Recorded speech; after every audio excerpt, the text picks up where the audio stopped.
Well, as you know, I do renovations and construction and that kind of thing. And it's not a bad gig.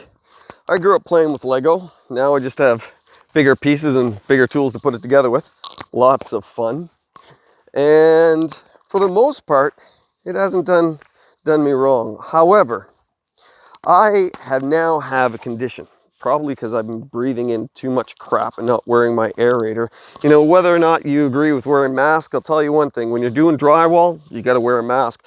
Or when you're mixing mortar, that's also something you should wear a mask, because there's stuff in that dust that is not meant for human inhalation. And I, being a bit of a bonehead sometimes, have just foregone wearing the masks. Now I'm living with the due consequence of my inaction. Sarcoidosis.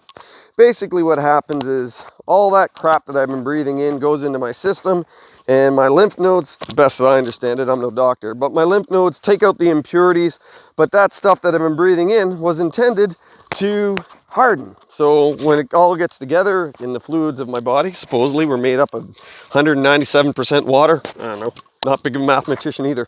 Anyways, it all gets together, it gets hard, crosses along my lymph nodes, and starts to work like sandpaper against my heart and lungs, which is a bad thing.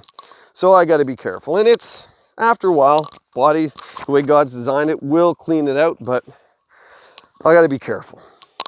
But when my heart hurts, I'm really not as strong as I was.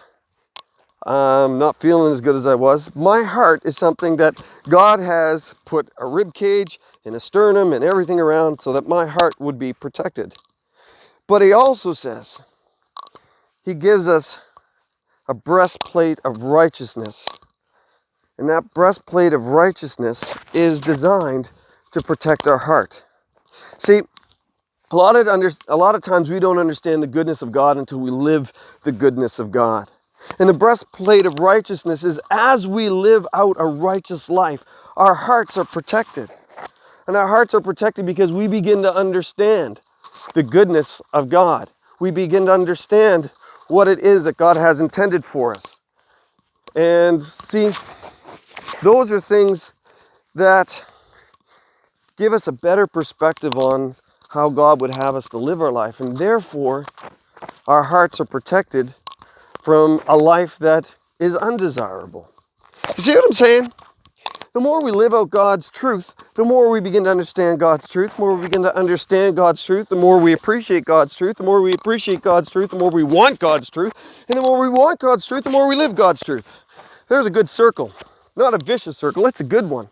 And that righteousness is what begins the whole process. So this morning, or today, or whenever you're reading this, know that God has a plan for your life that includes and entails righteousness, doing the right thing, adding to your faith good works. That's what God wants for you, so you'll understand what it is that he has for you. All right, I hope that's been an encouragement for you. My dog is eating something that he probably shouldn't. I'm going to go give him a heck for it and pull it out of his mouth. That's my life. That's doing a good thing for my dog. God bless you. Bye for now.